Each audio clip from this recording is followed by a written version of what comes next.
Welcome back to Unit 2, Process Identification. Process identification is the second chapter for this week, but before we get started, let's do a quick recap of what we've learned in Unit 1. In our first unit on BPM basics, we talked about how we can leverage transformation projects as the jumpstart into BPM and continuous process improvement. Remember? The diet and the sustainable change in your eating behaviors? We then talked about the advantages of BPM and why any company of any size, regardless of their industry, should invest in BPM. I then gave you some basic definitions on BPM and introduced you to the essence of the business process management topic, the BPM lifecycle. And finally, we wrapped up the session talking about some critical success factors of BPM and some insights into BPM at SAP. Well, I mentioned in Unit 1 that the first phase of the BPM lifecycle, process identification, is outside the circle. Do you remember why? Because it is the least repetitive phase in business process management. There are really two scenarios for process identification. If you look at the big picture, process identification happens when you first structure your process in your organizations. It is the process of exploring and capturing which processes of an organization are of strategic importance and how these processes are interconnected. The result would be an process architecture, a visual representation of the processes that exist within the organization, following a specific level concept, which we will talk about in a minute. The second scenario for process identification is the scoping when managing one specific process. The task is to identify the processes relevant, delimiting the scope of these processes, and identifying the relationships between these processes.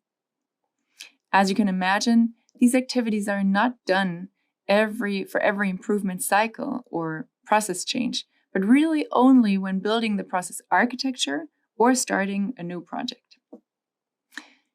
Doing so would really be like redesigning in an organizational chart when hiring a new employee. You wouldn't do that either, right? All right. So this unit, I would also like to talk to you a little bit about the most important governance topics that are relevant in this phase. First of all, process landscape and leveled concepts, which is really important to ensure that there's a clear guidance on how processes are structured in a process architecture. Another important governance topic is building a BPM organization and set up roles and a collaboration model amongst them. And last but not least, a training concept needs to be designed to get all these roles prepared for their new tasks. Let's take a closer look at process level concepts. In this specific example, and this is really just an example and everyone can design that at their own needs, but at this example, Level 1 provides a high-level overview of the main process areas of a company. It is also referred to as the process landscape or process map. Level 2 depicts the next level of processes within the main process areas. Process scenarios could be end-to-end processes. Level 3 reflects the relevant business processes in each area or scenario. And Level 4 finally describes a detailed sequence of sub-processes. It's a further explanation of specific activities which need to be detailed from Level 3 on. It's crucial to determine such a level to ensure a clear company-wide understanding of the process landscape of a company. The top levels should really be designed by a group of experts from business and the BPM organization. They usually remain quite stable unless there is a major change in the company strategy or a process redesign project. Regarding change of process landscape design, I will show you some SAP process map examples later on and how it evolved over that time. Well, now that we've talked about process level concepts, I would like to introduce you to the topic of process architecture and the most commonly applied approaches. Process architecture in general reflects to the overall structure and design of business processes within an organization. It includes the relationship, interfaces, and interactions between different processes. There are usually two commonly applied approaches to structure processes within the organization: the operations view and the functional view. The very first task when designing a process map is determining whether processes should be displayed along the functions of a company or end-to-end along the process. Depending on the choice of the approach, the structure of the consecutive levels will be different. Let's focus on the right side of the pyramid first. Until about 10 to 15 years ago, most process architectures were set up along their functional areas, such as development, manufacturing, sales, finance, and so on. It seems to be the easier way for companies that have strong hierarchies and siloed functions. In the operational view, processes are aligned in an end-to-end manner. So instead of calling a process by their organizational unit, they are called by the beginning and end of their entire process. For instance, research and development, we would then call idea to market, which really then includes all parties involved in the process. The idea behind that is to reduce siloed thinking and really focus on what the company stands for, delivering the best products and services to their customers. As mentioned in Unit 1, we all agree that having reached a critical size, companies need to have an HR organization in place to manage the most important assets of their company, their employees. The same is true for IT. Who would want to work at a company with no IT organization? It would be a total mess, right? Well, and the same is true for processes. Managing the way we do things is an important task and cannot be done on the side or part-time by somebody who has other priorities. It takes an organization to manage processes. And I just want to touch on two possible approaches again. We have the decentral approach, and we can also look at the central approach, how organizations can be set up. Having a decentral process organization means that you have rather small teams of experts, process experts, with a focus on process governance who work closely with the business experts and process users. I like to call it the low-cost but high-effort option because you can implement a BPM organization with little headcount.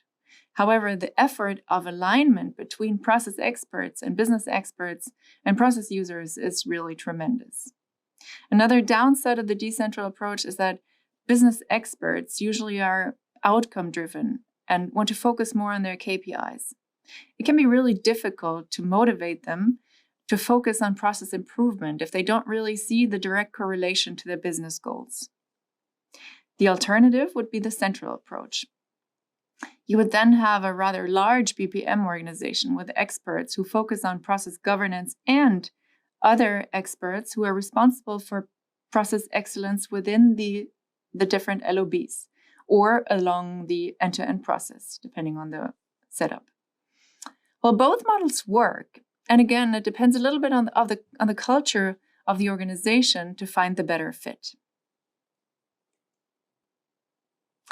Along with the organizational structure, there needs to be a definition of BPM roles.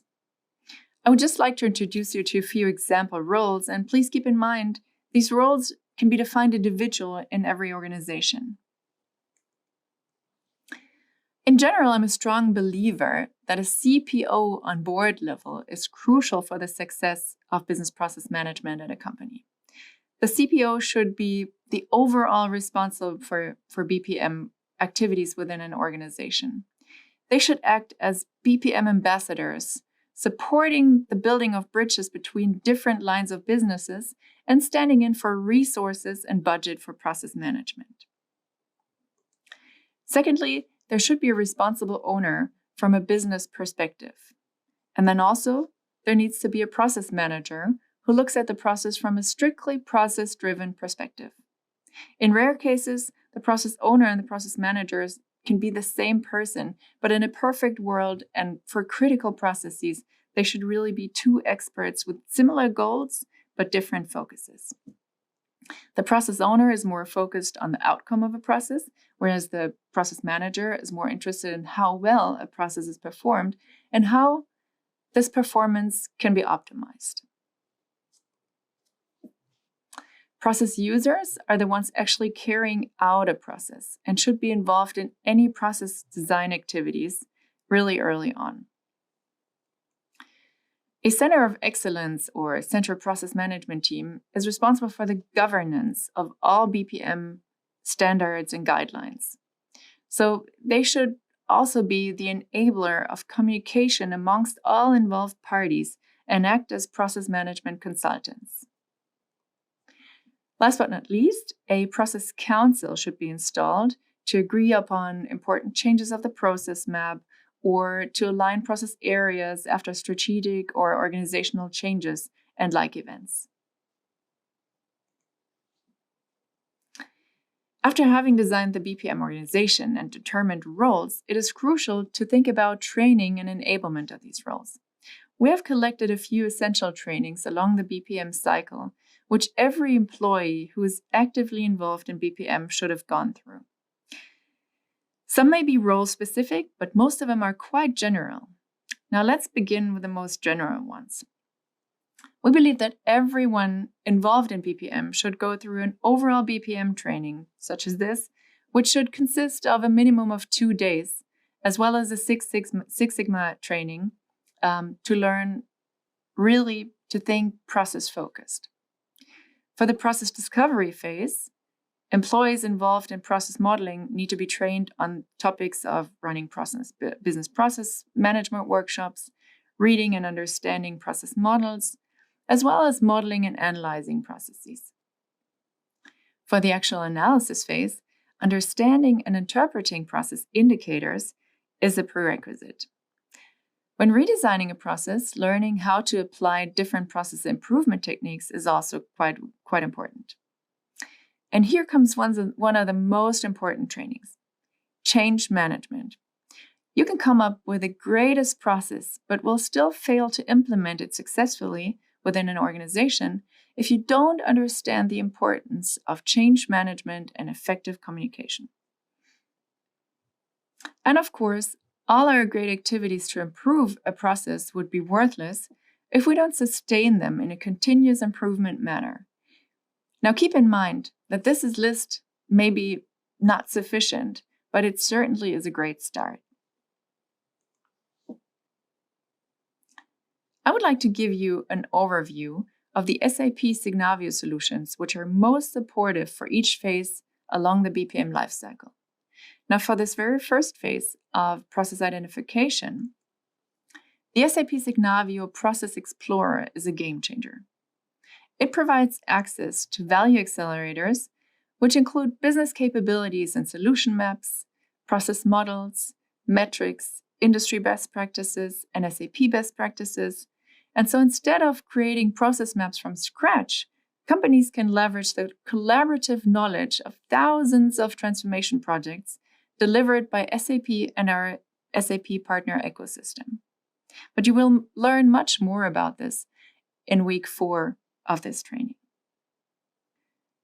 The SAP Signavio Process Manager is a state-of-the-art, cloud-based business process modeling solution, which, along with the Process Explorer, will help creating process landscape and model processes on all levels, including dependency, interfaces, and attributes.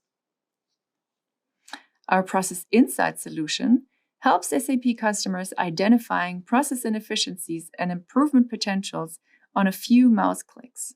And again, this is just a quick overview, and trust me, you will learn a lot more about the SAP Signavio solutions in the weeks to come. Let's talk about the main factors for success during process identification. I believe one of the important aspects is staying pragmatic and just get started. Nothing is set in stone. even on the top layer of a process architecture, you can do changes, and actually, there should be changes over time. What's also important is to follow one common approach in identifying the right level of detail.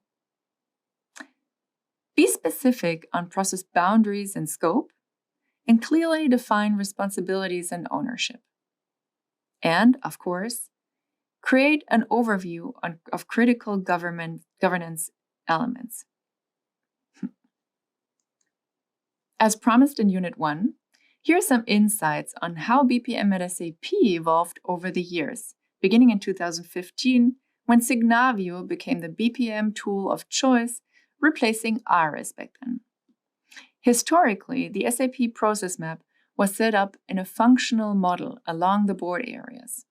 Even when Signavio was implemented, the functional setup remained, but at this point, all process-related content documented at SAP on different process levels, in different formats and platforms were collected and maintained in Signavio to be the single source of truth for processes. However, as the process map was structured along board areas, it provided a siloed view, lacking connection between interdependent processes and board areas. Hence, it was difficult to generate an end-to-end view of our operations to really optimize processes holistically. Consequently, in 2018, we decided to restructure our process map towards an integrated end-to-end view and to follow the typical product lifecycle at SAP. The major benefit was reaching the desired end-to-end process integration along our product lifecycle and connecting interdependent process areas. Finally, in March 2021, we launched the latest version of our process map. It adds yet another very important dimension, the customer lifecycle. The main purpose of this redesign was to better represent our growing cloud business and to highlight the importance of adoption and consumption in the customer lifecycle. As you can see, nothing is set in stone, and changes in the process map design are absolutely common and necessary. A few minutes ago, we talked about level concepts, and I don't want to spend too much time on this, but SAP has standardized how process levels must be, or how processes must be documented in 6 architecture levels, from a high-level landing page view down to a top view, which is on work instructions level, really. Owned and maintained by the Global Process Office, the SAP Process Map is the single source of truth for processes, and it forms the basis for business process management at SAP. The entire internal and also external workforce has access to this process map via the sharing platform SAP Signavio Collaboration Hub, creating maximum transparency throughout the company. We are at the very end of a long Chapter 2, Process Identification. Now let's wrap it up and summarize our key takeaways. In this session, we talked about the 2 scenarios of process identification, of either designing the process architecture of an organization initially or determining the scope of a process improvement endeavor. We also have talked about the most important governance topics to consider during the process identification, which were process architecture, meaningful BPM organizational setup, and the definition and training of key roles. We have also talked about critical success factors for process identification and sneaked into how BPM is done at SAP. This was fun. Thank you so much for your time and attention, and I'm looking forward to seeing you in Unit 3, Process Discovery.